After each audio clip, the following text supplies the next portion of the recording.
सार्वजनिक रस्ता नाहीये, हे माझ्या शेतातून गेलेला रस्ता आहे. तुम्ही सार्वजनिक कसं काय म्हणता याला? मग तुमच्या शेतातला आहे तर पण हे रहदारीचा रस्ता हा रहदारीचा आहे ना, रहदारीचा. हा बरोबर. माझा दुसऱ्या शेतातला रहदारीचा रस्ता अडवला त्यावेळेस मी तुमच्या पोलीस स्टेशनला दाद मागायला आलो होतो का नव्हतो? त्यावेळेस तुम्ही मला दाद दिली का? तुम्ही ते तुमचा जवळचा नातेवाईक आहे म्हणून तुम्ही मला तिथून पोलीस स्टेशनला नाहीये. तहसीलदार येतील, तहसीलदारासोबत बोलतो मी. मला तुम्हाला बोलायचंच नाहीये. तहसीलदार म्हणजे इथे यायला पाहिजे का? यायलाच पाहिजे, तहसीलदारांनी यायलाच पाहिजे. ते आमच्यासाठी तहसीलदार बसलेत ना तिथं. हा मग यायलाच पाहिजे. जर तहसीलदारांच्या जनतेच्या अडचणीसाठीच अडचणी मांडा. अहो साहेब, अहो तहसीलदार पण तुमच्या सगळ्यांच्या सांगण्यावरून तुम्ही समजून सांगितलं, तुम्ही सगळ्या गोष्टी हे केल्या, त्याच्यावरून मी आत्मधनाचं वापस घेतलं. आणखीन किती हे करायला पाहिजे, किती सहकार्य. नमस्कार, सर्वांचं स्वागत आहे आपल्या लाडक्या युट्यूब चॅनलवरती, ज्याचं नाव आहे माऊली न्यूज नेटवर्क. आवाज सत्याचा आवाज, जनतेचा आवाज, भ्रष्टाचार विरोधातला. आज आपण आलो शिरसाळा औरंगपूर रोड, जो परळी तालुक्यातलं औरंगपूर गाव आहे आणि शिरसाळ्याला जोडलेलं गाव आहे. आज आठवडी बाजार आहे. याच दरम्यान या ठिकाणी ज्ञानेश्वर दहिपळे नामक शेतकऱ्यांनी हा रस्ता पूर्णपणे बंद केलेला आहे. त्यांच्या शेतीला तहसीलदार यांनी स्वतः समक्ष त्या ठिकाणी हजर राहून, उपस्थित राहून, सर्व पंचनामा करून कुठल्याही प्रकारची कारवाई न करत त्यांना रस्ता न दिल्याने त्यांनी आक्रमक भूमिका घेतलेली आहे आणि शिरसाळा औरंगपूर जो या ठिकाणी मुख्य रस्ता आहे तो पूर्णपणे बंद केलेला आहे. या ठिकाणी तुम्ही पाहू शकता, मुरुम टाकून पूर्णपणे बंद केलेला. आपण त्यांच्यासोबत जाणून घेणार नेमकी काय परिस्थिती आहे, नेमकं कशामुळे हा रस्ता बंद केलेला आहे आणि त्यांची भूमिका काय असणार, किती तास हा बंद राहणार आहे. पुढे या, पुढे बघू. साहेब, रस्ता बंद करण्याच्या मागचं कारण असं आहे की मागील 2 वर्षापासून मी माननीय तहसीलदार यांच्याकडे माझ्या दुसऱ्या शेताला शेत रस्ता खुला करून द्यावा म्हणून मी अर्ज करतोय. त्याच्यावर त्यांनी सुनावण्या घेतल्या. त्याच्यानंतर त्यांनी असं सांगितलं होतं की 1 महिन्याच्या आतमध्ये तुमचा रस्ता आम्ही खुला करून देऊ. त्यांनी मला लेखी पत्र दिलेलं आहे. ज्या दिवशी गेल्या महिन्यामध्ये 7 तारखेला कृषी मंत्री इथे येणार होते, त्यावेळेस मी आत्मदहनाचा इशारा दिला होता. त्या आत्मदहनाचा इशारा मी वापस घ्यावा म्हणून त्यांनी ते पत्र काढलं होतं मला. ते पत्र काढून पण आज 1 महिना वरती 15 दिवस होत आहेत. अद्यापपर्यंत मला कुठल्याही प्रकारचं त्यांनी रस्ता काढून दिलेला नाहीये. माझं जवळपास 6 एकर क्षेत्र हे पडीत आहे. मग तहसीलदार साहेबांना मी वारंवार जाऊन भेटतोय, फोन करतोय की साहेब माझ्या शेताला रस्ता कधी देताय तुम्ही. ते मला प्रत्येक वेळेस उडवडीची उत्तरं बघूत करूत. त्याच्यानंतर माननीय तहसीलदार साहेबांनी ज्या दिवशी तिथं पंचनामा करायला आले, स्थळ पाहणी करायला आले, त्या दिवशी तहसीलदार साहेब मला असं म्हणतात की त्या संबंधित शेतकऱ्याचं नुकसान खूप होतंय. ज्या शेतातून मला रस्ता देता येतो त्या शेतकऱ्याचं नुकसान खूप होत आहे, असं तहसीलदार साहेबांचं म्हणणं आहे. मग तहसीलदार साहेबांचा असा कोणता तो निकटवर्ती आहे की त्याचं नुकसान होऊ द्यायचं नाही आणि माझं नुकसान होऊ द्यायचंय त्यांना? त्या ठिकाणी नंबर बांध आहे का? नंबर बांध पाठीमागं अस्तित्वात आहे. ज्या नंबर बांधावर आम्ही वागत होतो त्या शेतकऱ्यांनी तो नंबर बांध काढून टाकलेला आहे. 2019 साली मला मंडळ अधिकारी साहेबांनी तिथून रस्ता काढून दिलेला आहे.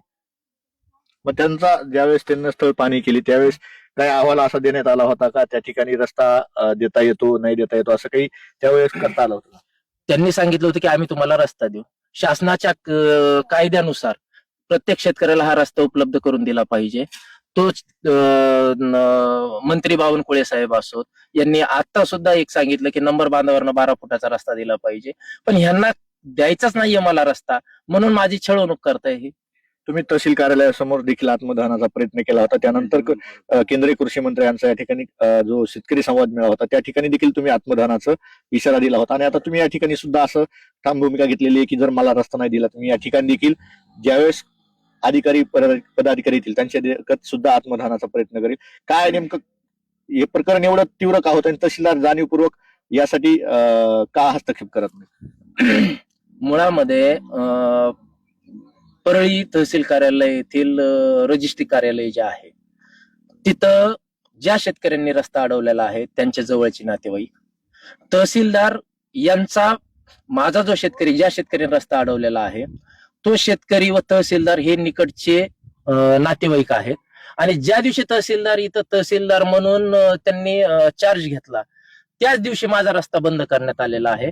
व तो शेतकरी छाती ठोकपणे सांगतो जोपर्यंत हे तहसीलदार आहेत, आमचे पाहुणे आहेत, जोपर्यंत हे आहेत तोपर्यंत आम्ही तुम्हाला इथून रस्ता निघू देणार नाही.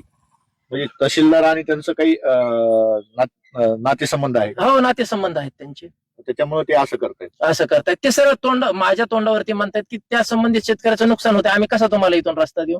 मी त्यांना सांगितलं की इथून नका देऊ, माझ्या शेताला तुम्ही कुठूनही रस्ता द्या, भुयारी मार्ग करून द्या किंवा उड्डाण पूल बांधून द्या, पण माझ्या शेताला तर रस्ता द्या ना तुम्ही. ही माझी त्यांना विनंती आहे काय कळकळीची. तुमची भूमिका आता तुम्ही किती वेळ ठेवणार आहे रस्ता सर? मला माझ्या शेताला त्या रस्ता जोपर्यंत मिळत नाही तोपर्यंत मी हा रस्ता चालू होऊ देणार नाही. हा रस्ता जो आहे हा रस्ता पूर्णपणे माझ्या शेतातून आहे, गट नंबर 119 मधून आहे. त्याचे संबंधित सर्व कागदपत्र माझ्याकडे आहेत. हा गाव रस्ता सुद्धा नाही, हा पांदन रस्ता आहे व पांदन रस्ता इथून पण नाही, हे 2 शेत सोडून पांदन रस्ता बाजूनी आहे. मग त्यावेळेस हा रस्ता केला गेला त्यावेळेस ह्या काही गोष्टी सर्व माहित नव्हत्या. माहिती होत्या ना, पण सामान्य शेतकऱ्यांचा जर कुठं फायदा होत असेल तर आपण त्याला आडवं येणं हे आम्हाला तरी पटत नाही. कारण रस्ता झाला तर सर्व शेतकऱ्यांसाठी चांगला आहे. काय दादा, काय परिस्थिती, तुम्ही या ठिकाणी त्यांच्या सोबत आहात, काय नेमकं खरी वास्तविकता काय? यांच्या शेताला खरंच रस्ता नाही का? तहसीलदार देत नाहीयेत का? समोरचे देत नाही? त्याच्या शेताला वाट कोणीच दे नाही, ते रान पडक आहे वर आहे. पडक असल्यावर आता ते आज निर्णय हे घेतला, मग आता ह्याच्यावर इथं आम्ही सुद्धा अडकालात आता. आज गुरुवार आहे, मग आता ह्याच्यामध्ये नेमकं काय करायचं, वागायचं कुठून? हा मुख्य रस्ता नाही का औरंगपूर शिरसाळ? रस्ता आहे, हे म्हणतात ही पांढन रस्ता म्हणजे जुनी पांढन आहे म्हणून. जुनी पांढर नाही, जुनी पांढन जुनी हे मुख्य रस्ता नाहीये. रस्ता जुनी पांढर नाही, पण रस्ता काढू दिला हे नाही बरं. म्हणून वागायला. आणि हे आज आडविले गेलाच बंद जरा. मग यांच्या रस्त्याला म्हणजे यांच्या जमिनीला रस्ता का देत नाहीत?